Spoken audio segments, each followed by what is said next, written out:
I Know Why the Caged Bird Sings by Maya Angelou. Bailey stuck branches in the ground behind the house and covered them with a worn-through blanket, making a tent. It was to be his Captain Marvel hideaway. There he initiated girls into the mysteries of sex.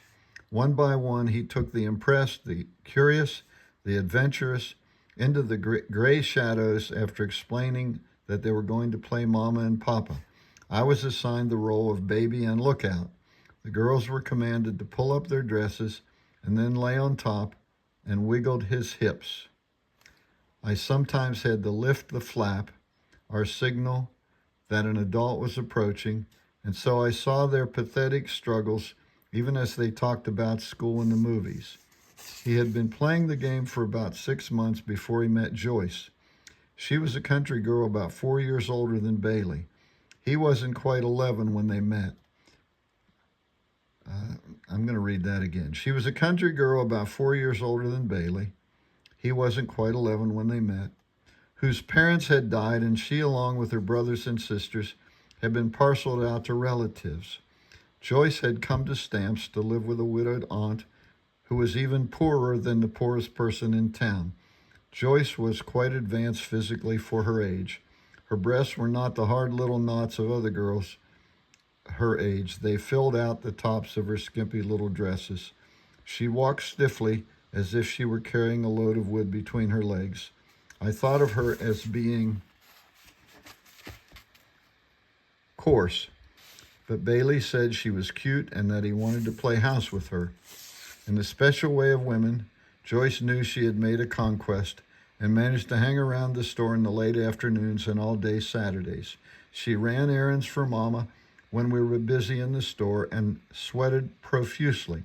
Often when she came in after running down the hill, her cotton dress would cling to her thin body, and Bailey would glue his eyes on her until her clothes dried. Mama gave her small gifts of food to take to her aunt, and on Saturdays, Uncle Willie would sometimes give her a dime for show fare. During the Passover week, we weren't allowed to go to the movies. Mama said we all must sacrifice to purify our souls, and Bailey and Joyce decided that the three of us would play house. As usual, I was the baby.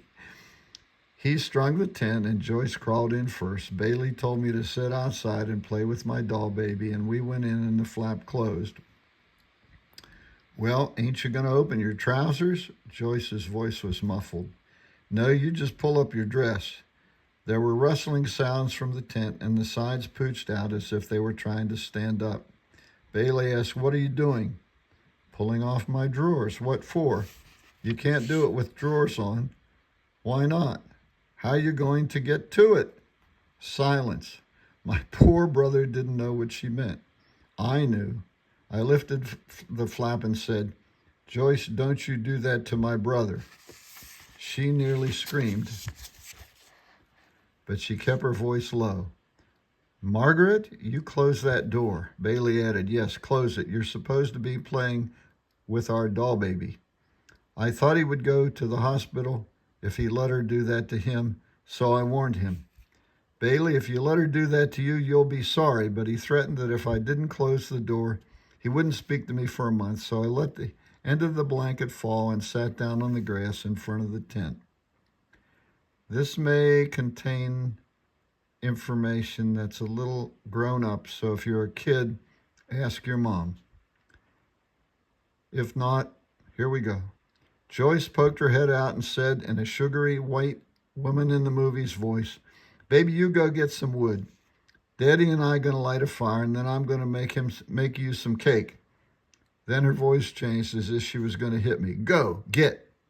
Bailey told me after that Joyce had hairs on her thing and that she had gotten them from doing it with so many boys. She even had hair under her arms, both of them. She was very proud of her accomplishments. As their love affair progressed, his stealing from the store increased. He had always taken candy and a few nickels and, of course, the sour pickles, but Bailey now was called upon to feed Joyce's ravening hunger. Took cans of sardines and greasy Polish sausages and cheese and even the expensive cans of pink salmon that our family could seldom afford to eat. Joyce's willingness to do odd jobs slackened about this time. She complained she wasn't feeling all that well, but since she now had a few coins, she still hung around the store eating Planters peanuts and drinking Dr. Pepper. Mama ran her off a few times. "Ain't you said you wasn't feeling well, Joyce? Hadn't you better get home and let your auntie do something for you?" "Yes, ma'am." Then reluctantly she was off the porch. Her stiff-legged walk carried her up the hill and out of sight. I think she was Bailey's first love outside the family. For him, she was the mother who let him get as close as he dreamed, the sister who wasn't moody and withdrawing and teary and tender-hearted. All he had to do was keep the food coming in, and she kept the affection flowing. It made no difference to him that she was almost a woman, or possibly it was just that difference which made her so appealing. She was around for a few months, and as she had appeared out of limbo, so she disappeared into nothingness. There was no gossip about her, no clues to her leaving or her whereabouts. I noticed the change in Bailey before I discovered that she was gone. He lost his interest in everything. He mulled around, and it would be safe to say he paled. Mama noticed and said that he was feeling poorly because of the change in seasons. We were nearly fall. So she went to the woods for certain leaves, made him a tea, and forced him to drink it after a heaping spoonful of sulfur and molasses. The fact that he didn't,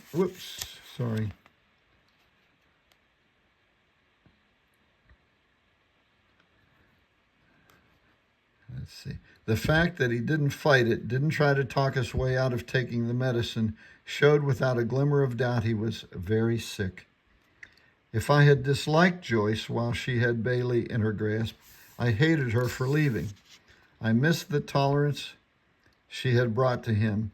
He had nearly given up sarcasm and playing jokes on the country people, and he had taken to telling me secrets again. But now that she was gone, he rivaled me in being uncommunicative. He closed in upon himself like a pond swallowing a stone. There was no evidence that he had ever opened up, and when I mentioned her, he responded with, "Joyce who?" Months later, when Mama was waiting on Joyce's aunt, she said, "Yes, ma'am, Mrs. Gooden. Life's just one thing after the other." Mrs. Goodman was leaning on the red Coca-Cola box. "That's the blessed truth, Sister Henderson." She sipped the expensive drink. "Things change so fast it makes your head spin." That was Mama's way of opening up a conversation. I stayed mouse quiet so that I'd be able to hear the gossip and take it to Bailey. Now you take little Joyce. She used to be around the store all the time, then she just went up just like smoke. We ain't seen hide nor hair of her for months. Noam, I'm ashamed to tell you what I took her off. No, Noam, I'm ashamed to tell you what took her off. She settled on a kitchen chair. Mama spied me in the kitchen. "Sister, the Lord don't like little jugs with big ears. You ain't got something to do, I'll find something for you." The truth had to float to me through the kitchen door. "I ain't got much, Sister Henderson, but I give that child all I give that child all I had." Mama said that she bound that was true. She wouldn't say bet. And after all I did, she run off with one of those railroad porters. She was loose just like her mammy before her. You know how they say blood will tell? Mama asked, "How did the snake catch her?" "Well, now understand me, Sister Henderson. I don't hold this against you. I know you're a God-fearing woman, but it seems like she met him here." Mama was flustered. "Such goings-on at the store?" she asked. "At the store?" "Yes, ma'am. 'Member when the bunch of Elks come over for their baseball game?" Mama must have remembered. I did. Well, it turned out he was one of them. She left me a teensy note. Said people in Stamps thought they were better than she was, and that she hadn't made only one friend, and that was your grandson. She said she was moving to Dallas, Texas, and gone marry that railroad porter. Mama said, "Do Lord." Mrs. Goodman said, "You know, Sister Henderson, she wasn't with me long enough for me to get the real habit of her, but I still miss her. She was sweet when she wanted to be." Mama consoled with her, "Well, we got to keep our mind on the words of the book. It say, the Lord giveth and the Lord taketh away." Mrs. Goodman chimed in and they finished the phrase together, "Blessed be the name of the Lord."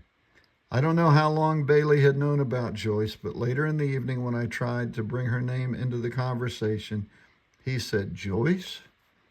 She's got somebody to do it to her all the time now." And that was the last time her name was mentioned.